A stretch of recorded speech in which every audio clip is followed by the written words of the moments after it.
I started the Little School Big Change in 2017 after the Little Book of Big Change had, surprising to me, like such an impact on people. So the change that comes from willpower and discipline, it's short-lived and it's really shallow. It's super shallow. It's not real change at all, it's just getting yourself to do something differently.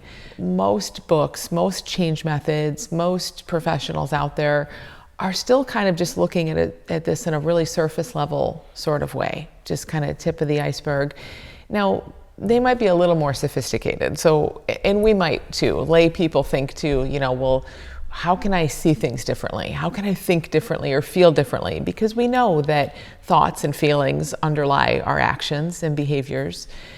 But even in that, what I see is it just leads people into this big black box of psychology that no one really understands. Like I know I'm, drinking, for example, because of my mindset and because of how I feel about myself or how I see the world. But then what? What do you do with that? Every single person on earth is. There are no exceptions to that ever. We live a moment by moment experience full of thought coming to life. So we aren't looking at what the thought says so much because it's thought. It comes and goes. Everybody's mind is all over the place thinking whatever it's thinking. We don't need to muck around in all those details. That's not going to get us very far. It's more about seeing that we're thinking and taking our thinking as truth. And we are not that. We're not our thoughts. We're not our feelings. So we're really looking in a very different place than pretty much anything else out there. Tell us a little more about your personal story. First, just had a lot of anxiety as a young kid and as a young adult. Had nonstop panic attacks for several years, was afraid to leave my home and had a really tough time with anxiety. And I had a lot of professionals say, yeah, this is just sort of how you're wired. This is how you are.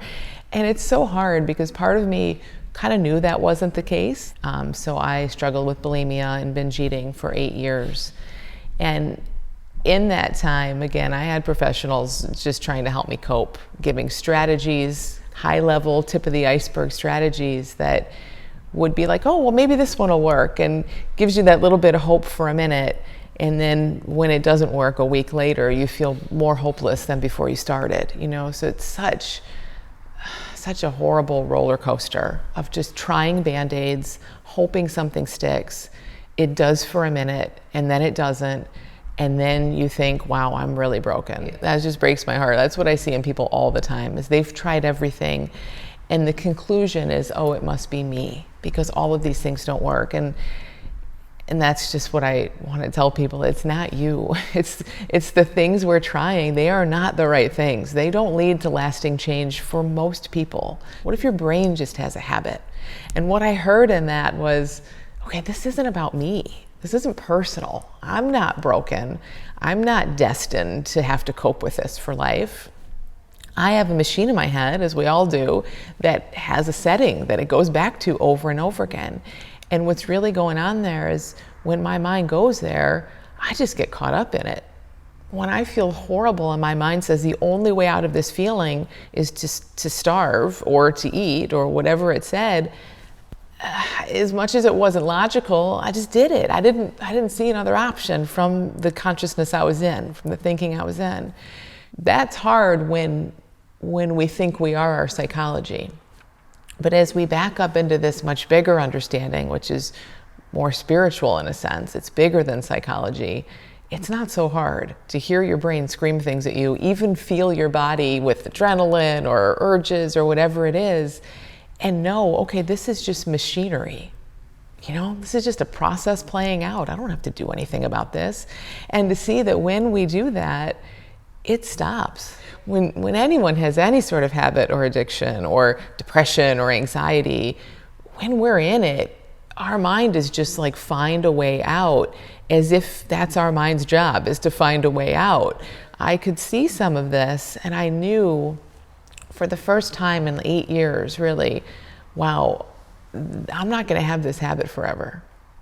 And it was just such just so amazing in so many ways. And then I could see, oh yeah, I can feel this. And my brain can scream at me and tell me what to do, and I can be in all this discomfort.